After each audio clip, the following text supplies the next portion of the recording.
ഓണവും കഴിഞ്ഞ് ക്രിസ്മസ് വരാറായപ്പോഴാണ് ഓണത്തിനടുത്ത് വെച്ച് വീഡിയോ ഇതുവരെ ഇട്ടിട്ടില്ലല്ലോ എന്നുള്ള ഓർമ്മ വന്നത്. ചില സമയത്ത് ഇങ്ങനെയൊക്കെ തന്നെയാണ്. വലിയ കാര്യത്തിൽ വീഡിയോസൊക്കെ എടുത്തു വെച്ചാലും അത് പോസ്റ്റ് ചെയ്യാൻ എപ്പോഴും മറന്നു പോകുന്നതല്ല, കുറച്ചൊക്കെ മടി തന്നെയാണ്. അത് എഡിറ്റ് ചെയ്ത് എടുത്തിടണമല്ലോ, അതിനുള്ളൊരു മടി ഉണ്ടാവും. അപ്പോൾ ഇത് ഓണത്തിൻ്റെ തലേ ദിവസം എടുത്തു വെച്ച വീഡിയോ ആയിരുന്നു. തലേ ദിവസത്തെയും ഓണം എല്ലാം കൂടെ മിക്സ് ചെയ്തിട്ടാണ്. പഴയതുപോലെ അത്ര വലിയ എന്താണെന്നറിയില്ല, വലുതായതിനു ശേഷം അത്ര ഈ ഓണം വിഷു അതൊന്നും അത്ര വലിയൊരു ആഘോഷമായിട്ടൊന്നും പിന്നെ അങ്ങോട്ട് ഫീൽ ചെയ്തില്ല. നമ്മളൊക്കെ ചെറുപ്പത്തിൽ ഓണമായാലും വിഷു ആയാലും രാവിലെ നേരത്തെ എഴുന്നേറ്റ് അമ്പലത്തിൽ പോക്ക്, പുതിയ ഡ്രസ്സ് ഇടുന്നു, അങ്ങനെ ഒരുപാട് ബഹളമാണ്. ഇപ്പോൾ പക്ഷെ അങ്ങനെയൊന്നുമില്ല.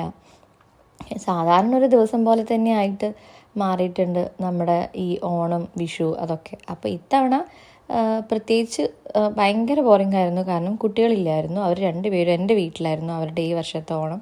അപ്പോൾ നമ്മൾ 3 പേരും മാത്രമേ ഉണ്ടായിരുന്നുള്ളൂ വീട്ടിൽ. അതുകൊണ്ട് തന്നെ പുറത്തുനിന്ന് ഫുഡ് മേടിക്കാം, സദ്യ വാങ്ങാമെന്നൊക്കെ വിചാരിച്ചിരിക്കുകയായിരുന്നു. അപ്പോൾ നമ്മൾ ഓർഡർ ചെയ്യാനിരുന്നപ്പോൾ മിനിമം 5 സദ്യയെങ്കിലും മേടിക്കണം എന്ന് പറഞ്ഞു. അപ്പം നമ്മൾ ആകെ 3 പേര് വീട്ടിലുണ്ട്. അത് തന്നെ 2 സദ്യ വാങ്ങിയാൽ തന്നെ ഉച്ചയ്ക്കും രാത്രിയും ഞങ്ങൾക്ക് അത് തന്നെ ധാരാളം. അപ്പോൾ പിന്നെ ഈ 5 വാങ്ങിയിട്ട് ആര് കഴിക്കാനാ? അപ്പോൾ ലാസ്റ്റ് ടൈമിൽ നമ്മൾ പ്ലാൻ മാറ്റി വീട്ടിൽ കുറച്ച് എന്തെങ്കിലും ഉണ്ടാക്കാമെന്ന് കരുതി. അപ്പോൾ എൻ്റെ വീട്ടിൽ അന്നത്തെ ദിവസം ബിരിയാണി ആയിരുന്നു ഉണ്ടാക്കുന്നത്. അതുകൊണ്ട് ഞാൻ കുറച്ച് സദ്യ ഐറ്റംസ് അങ്ങനെ കുറച്ച് മിക്സ് ചെയ്തിട്ട് ഉണ്ടാക്കാമെന്ന് കരുതി. കാരണം ഇവിടുത്തത് കഴിഞ്ഞിട്ട് വേണമല്ലോ അവിടേക്ക് പോകാൻ. അപ്പോൾ അതുകൊണ്ട് ഈ അവിയൽ, പച്ചടി, സാമ്പാർ അങ്ങനെയുള്ള ഐറ്റംസൊക്കെ ഞാൻ തലേന്ന് ഉണ്ടാക്കി വെക്കാമെന്ന് കരുതി. സാമ്പാർ സാധാരണ ഞാൻ അങ്ങനെ തലേ ദിവസം ഉണ്ടാക്കി വെക്കാറില്ല. പക്ഷേ ഇത്തവണ ഞാൻ അതും നേരത്തെ ഉണ്ടാക്കി വെച്ചു. രാവിലെ എന്നാൽ പിന്നെ പായസം അങ്ങനെ എന്തെങ്കിലും കുറച്ച് പരിപാടി മാത്രമാണെന്നുണ്ടെങ്കിൽ നേരത്തെ കഴിഞ്ഞ് എനിക്ക് എൻ്റെ വീട്ടിലേക്ക് പോകാമല്ലോ, ആ ഒരു പ്ലാനിൽ എല്ലാം നേരത്തെ തന്നെ സെറ്റാക്കി വെച്ചിട്ടുണ്ടായിരുന്നു. അപ്പോൾ എൻ്റെ അവിയലും പച്ചടിയും അതുപോലെ ചിക്കൻ മേടിച്ചിട്ടുണ്ടായിരുന്നു. നമുക്കിവിടെ സദ്യ ആണെങ്കിലും അതിൻ്റെ കൂടെ നോൺ വെജ് എന്തെങ്കിലുമൊക്കെ ഉണ്ടാവുമല്ലോ. അപ്പോൾ ചിക്കൻ ജസ്റ്റ് ഒന്ന് പൊരിക്കാൻ വേണ്ടിയിട്ട് കുറച്ച് അരവൊക്കെ തേച്ച് ഫ്രിഡ്ജിൽ കയറ്റി വെച്ചു. അപ്പോൾ ഇതൊക്കെ ആയപ്പോൾ തന്നെ ഓണത്തിൻ്റെ പരിപാടികളൊക്കെ കഴിഞ്ഞു. അങ്ങനെ വൈകുന്നേരം ആയപ്പോഴേക്കും എൻ്റെ പണിയൊക്കെ കഴിഞ്ഞിട്ടുണ്ടായിരുന്നു. സാമ്പാറായാലും പെട്ടെന്ന് തന്നെ ഉണ്ടാക്കി കഴിഞ്ഞു. എനിക്കങ്ങനെ വറുത്തരച്ച് സാമ്പാർ ഉണ്ടാക്കാൻ അത്ര അധികം അറിയൂല. ഞാൻ ഉണ്ടാക്കിയാൽ അങ്ങനെ അത് ശരിയാവാറുമില്ല. അതുകൊണ്ട് തന്നെ അധികം ഞാൻ പൊടി സാമ്പാറാണ് ഉണ്ടാക്കാറ്. അതെനിക്ക് എപ്പോഴും എന്തോ ലക്കിന് നന്നായിട്ട് വരാറുണ്ട്. അപ്പോൾ ചൂടണിഞ്ഞതിന് ശേഷം സാമ്പാർ ജസ്റ്റ് ഫ്രിഡ്ജിൽ വെക്കണം, ബാക്കിയൊക്കെ പിന്നെ പുറത്ത് വെച്ചാൽ മതി. അതൊക്കെ ഒന്ന് പുളിയൊക്കെ ആയി വരുമ്പോഴേക്കും നാളെ നല്ല ടേസ്റ്റ് ഉണ്ടാവും. അങ്ങനെ ഓണത്തിൻ്റെ അന്ന് രാവിലെ ചുമ്മാ കുറച്ച് ഷോ ഓഫിന് വേണ്ടി സാരിയൊക്കെ എടുത്ത് കൊടുത്തിട്ടുണ്ടായിരുന്നു. അല്ലാതെ ഓണത്തിനൊന്ന് കോടിയിട്ട് ഇങ്ങനെ നടക്കുക അതൊന്നും എനിക്ക് വലിയ ഇഷ്ടമില്ല. അപ്പോൾ വീട്ടിൽ ഇവിടെ വെച്ച് കൊടുക്കലൊക്കെ കഴിഞ്ഞ് നേരത്തെ തന്നെ ഞാൻ എൻ്റെ വീട്ടിലേക്ക് പോയി. അപ്പോൾ പോകുന്ന വഴിക്ക് മക്കളില്ലായിരുന്നല്ലോ. അപ്പോൾ ഞാൻ ഉണ്ടാക്കിയ ഫുഡ് അവർക്ക് കൊടുക്കാൻ പറ്റാത്തതിൻ്റെ ഒരു ചെറിയ വിഷമത്തിൽ ഞാൻ ചെറിയൊരു പൊതിച്ചോറ് ഉണ്ടാക്കി കുറച്ച് അവിയലും പച്ചടിയും എല്ലാം കൂടെ മിക്സ് ചെയ്തിട്ട് എടുത്തിട്ടുണ്ടായിരുന്നു. അപ്പോൾ വീട്ടിലെത്തിയപ്പോൾ അവരവിടെ വെച്ച് കൊടുക്കാൻ പോകുന്നേ ഉണ്ടായിരുന്നുള്ളൂ. അപ്പോൾ അമ്മയും മക്കളും അത് നന്നായിട്ട് കഴിച്ചു. അത് കണ്ടപ്പോൾ എനിക്ക് സമാധാനമായി. അവിടെ ഞാൻ പറഞ്ഞല്ലോ ബിരിയാണി ആയിരുന്നു. അപ്പോൾ ഇത്തവണത്തെ പൂക്കളം അതൊക്കെ അവരിങ്ങനെ കാണിച്ചു തരാണ്. അവരെല്ലാവരും കൂടെ മക്കളെല്ലാവരും കൂടെ ഇട്ടതാണ്. അപ്പോൾ അതൊക്കെ പറഞ്ഞിങ്ങനെ നിൽക്കുമായിരുന്നു. അവർ വെക്കേഷൻ്റെ തുടങ്ങിയപ്പോൾ തന്നെ പോയതാണ് വീട്ടിലേക്ക്.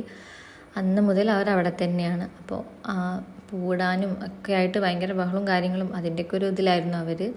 അപ്പോൾ അതേ അമ്മേൻ്റെ ബിരിയാണിയും ഒക്കെ റെഡി ആയിട്ടുണ്ട്. അമ്മേൻ്റെ ബിരിയാണി അടിപൊളിയാണ്. നല്ല എന്താ പറയുക, ഒരു കല്യാണ ബിരിയാണി സ്റ്റൈലിലായിരുന്നു വെച്ചിട്ടുണ്ടായിരുന്നത്. നല്ല ടേസ്റ്റ് ഉണ്ടായിരുന്നു. അപ്പോൾ കുറച്ച് കഴിഞ്ഞപ്പോഴേക്കും അവർക്ക് വിശക്കാൻ തുടങ്ങി. ഇനിയിപ്പോൾ വെച്ച് കൊടുത്തിട്ട് വേണമല്ലോ കഴിക്കാൻ.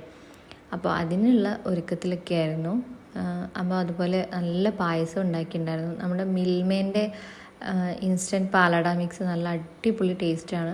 അപ്പോൾ ഞാൻ ഓൾറെഡി സദ്യയൊക്കെ കഴിച്ച് വയറ് ഫുള്ളായതുകൊണ്ട് കുറച്ച് ബിരിയാണി കഴിക്കാതിരിക്കാനും പറ്റില്ല. വീട്ടിൽ പോയിട്ട് നമുക്ക് നമ്മുടെ അമ്മ ഉണ്ടാക്കുന്ന ഫുഡ് കഴിക്കാതിരിക്കാൻ പറ്റുമോ? അതുകൊണ്ട് കുറച്ച് ബിരിയാണിയും പായസമൊക്കെ കഴിച്ച് മത്ത് പിടിച്ച് അവിടെ കുറച്ച് നേരം കിടന്നുറങ്ങി. വൈകുന്നേരം ആയപ്പം ചുമ്മാ ചായക്ക് എന്തെങ്കിലും സ്നാക്ക് വാങ്ങാൻ വേണ്ടിയിട്ട് ഞാനും മോളും കൂടെ പുറത്ത് പോയിട്ടുണ്ടായിരുന്നു.